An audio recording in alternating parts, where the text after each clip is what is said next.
Ok, nós estamos em direto para a página do Venâncio Mondlane a partir do Jardim 25 de Junho. O Jardim 25 de Junho é um jardim que tem um simbolismo especial, porque 25 de junho é a data da independência de Moçambique. E então hoje vamos falar de um assunto que tem a ver com os valores da independência nacional. E então, mas para vocês me perceberem muito bem, felizmente agora já usamos pela tela, já não preciso gritar tanto. Então, para vocês me perceberem muito bem, o que eu vou fazer? Eu vou me sentar um pouco neste banco. Vocês me acompanham até que eu me sente nesse banco para a gente poder conversar à vontade. E de que nós vamos conversar hoje? Nós temos muitos assuntos hoje para conversar, mas acho que o assunto mais importante de todos é exatamente a conferência de imprensa que foi dada pelo vice-comandante-geral da polícia, o Sr. Tsukana, sobre as manifestações que ocorreram no dia 18 de março, no sábado. E segundo o comandante-geral, o vice-comandante-geral da polícia, aquela manifestação tinha objetivos obscuros. E um dos objetivos obscuros desta manifestação era criar condições de uma agitação generalizada que levasse a um golpe de Estado. Portanto, segundo o vice-comandante-geral da polícia, pretendia-se remover o poder instituído, sob o ponto de vista constitucional, para se instaurar um governo à força.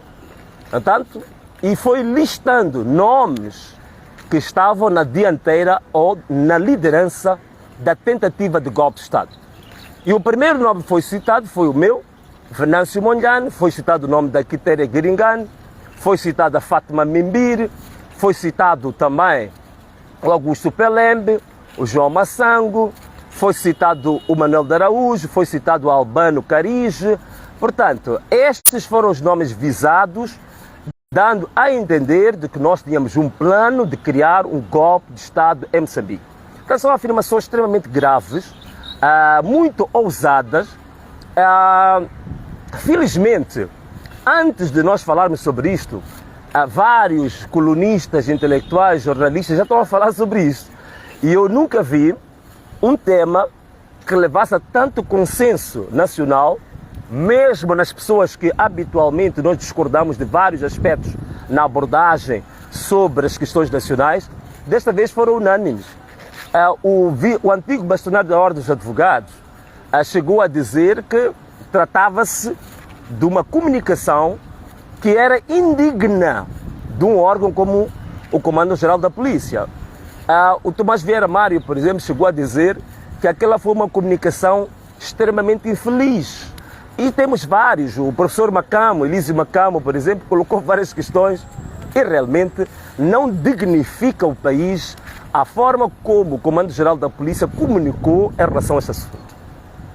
Mas uma coisa engraçada no meio de tudo isto é que o próprio Comando-Geral da Polícia assume que eles fizeram um trabalho de polícia. Esse trabalho de polícia nós entendemos que é um trabalho de inteligência, um trabalho, digamos assim, de averiguação dos potenciais riscos de haver violência. Mas ele fala de um trabalho de polícia, mas não dá detalhes qual é o resultado desse trabalho de polícia. O que os serviços de inteligência trouxeram como elementos que fossem indiciários de que haveria violência naquele dia. Ele não chega a dizer isso.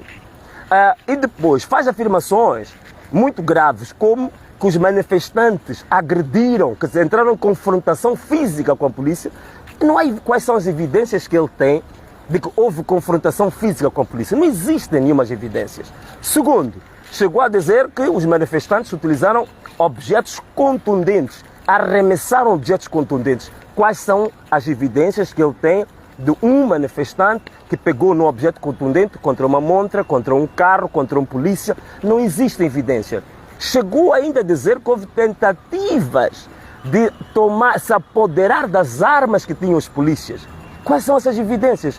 Em nenhuma parte, nem em Nampula, nem em Climane, nem em Maputo, nem na Beira, não há evidências. E graças a Deus, hoje nós temos as redes sociais e que a maior parte dos jovens que estavam na marcha em todos estes pontos que eu me referi, usam telemóveis e estavam a transmitir em direto, como eu também estive a transmitir em direto. Portanto, nós temos várias fontes de informação, várias fontes de imagem, para rever essas imagens e mostrar taxativamente onde é que está o indivíduo que tentou apossar-se da arma da polícia, onde está o indivíduo que fez arremesso de objetos contundentes contra um bem público ou privado. Portanto, a polícia devia ter mostrado essas evidências, ter comprovado as evidências, para depois tirar as conclusões que quis tirar. Da mesma maneira que hoje está comprovada a evidências da brutalidade da polícia e da força desproporcional. Por exemplo, nós tivemos aquele jovem, o Marcelino, que junto dali do Jardim dos Magerman, do Jardim da Liberdade, que foi espancado como se estivesse a espancar um escravo fugitivo no tempo colonial ou no tempo da escravatura. Tivemos um jovem, Inocêncio, que recebeu um tiro direto no olho e foi-lhe retirado todo o conteúdo do olho. Ou há um jovem que ainda está internado também, que foi-lhe arrancado o olho. Ou há um jovem que tomamos conhecimento, que foi-lhe arrancado o nariz. Há um outro senhor que ficámos a saber, quando estávamos a sair do Hospital Central, no mesmo dia, que tinha recebido um tiro direto de balas reais na clavícula. Portanto, nós vimos a brutalidade da polícia em tudo que era lugar. Eu, inclusivamente, pessoalmente, o senhor, o homem da FIR, da famosa camisa azul, quando ele chegou à 7ª esquadra e estava lá com um carro cheio de manifestantes, quando ele desceu, eu via ele, eu falei com ele. É um senhor tão mal educado, que sabe insultar a todo mundo, ainda dizer que ali não há juiz. Portanto, esta aqui é a personalidade, é o perfil do polícia que nós temos. E mais grave, é o vice-comandante da polícia, comandante-geral da polícia, que esperávamos dele uma linguagem institucional, uma linguagem responsável, uma linguagem de Estado, mas a usar uma linguagem manipuladora, uma imagem da contra-informação, uma linguagem da propaganda política. Quer dizer, é isto que nós estamos a lutar neste país. Nós queremos acabar com uma polícia que já não é a polícia da República de Moçambique, mas é que é a polícia da República da Frelimo. É o que nós temos aqui. Então, é isso que temos que acabar. Quer dizer, o próprio polícia faz juízos de valor. Diz que os jovens, o mote principal da marcha era o custo de vida, era a reclamação contra o custo dos transportes, nada disso. Os objetivos da marcha eram claros, era imortalizar os ideais de Azagaia, era celebrar a vida e obra de Azagaia, era homenagear a carreira do Azagaia, era exatamente juntarem-se vários jovens em que nós tivéssemos o mesmo ideal e queríamos compartilhar, digamos assim, o mesmo ideal, levando a Azagaia como nosso farol. Era isto que nós tínhamos, não é? Então, não entendo como é que de repente ele vai inventar coisas do género, dizer que houve arremessos, que havia objetivos de fazer golpe de Estado. Quais são as evidências disso? Foi uma marcha pacífica. Os únicos que usaram de violência, os únicos que não tiveram postura de Estado, foi exatamente a PRM. E mais, ele se esquece de afirmar uma coisa que é extremamente importante. É que nós tivemos autorização do município de Maputo para nos fazermos presentes à marcha. E ele não diz como é que esta autorização depois foi alterada. Como é que foi alterado isso? Até vamos dar uma voltinha para ver se ficamos num outro ponto, né? Ele que explique como é que isso foi alterado, né? Ele não explica como é que foi feita a alteração da autorização feita pelo município de Maputo para, de repente, dizerem que já não se podia marchar. Qual é a base? Qual é que é as evidências de que havia riscos de se criar desordem? A única desordem que foi feita é a desordem da polícia da República da Frelimo. Não foi os jovens. Graças a Deus, esta marcha é uma daquelas em que se pode dizer foi uma das melhores organizações que foram feitas a nível das manifestações em Moçambique. Porque os próprios jovens, eles próprios criaram um sistema de comunicação que faziam sempre menção de que ninguém deveria optar por ações de violência. Ninguém devia optar por destruir bens públicos ou privados. Eu, na comunicação que fiz antes,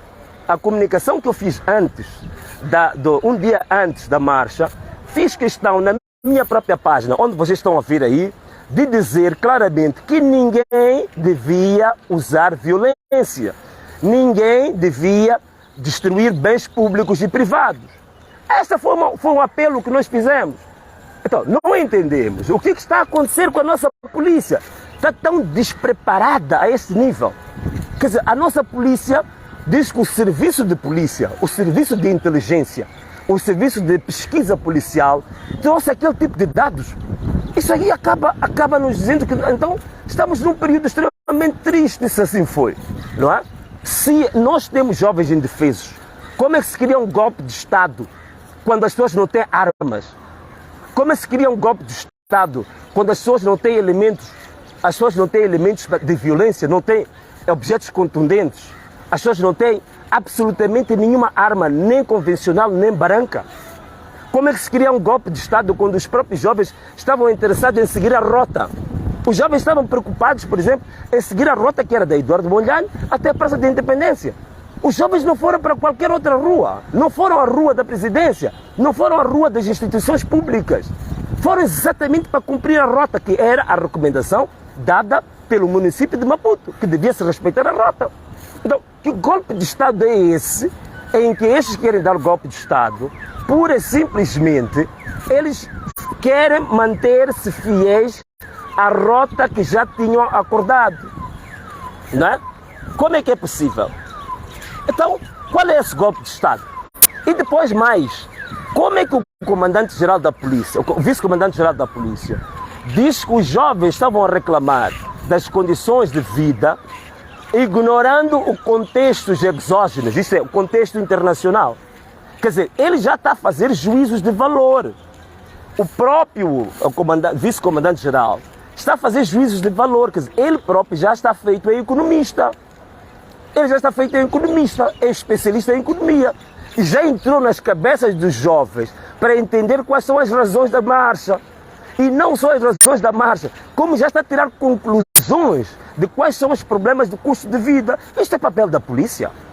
Isto é papel da polícia. É para isso mesmo que a polícia fez o juramento, a bandeira, a pátria de seguir a Constituição, seguir as leis, justamente para fazer isto. Isto é papel da polícia. Isso é simplesmente vergonhoso. E aqui também dão razão de que, mais uma vez, há motivos suficientes para se mover uma ação contra a polícia.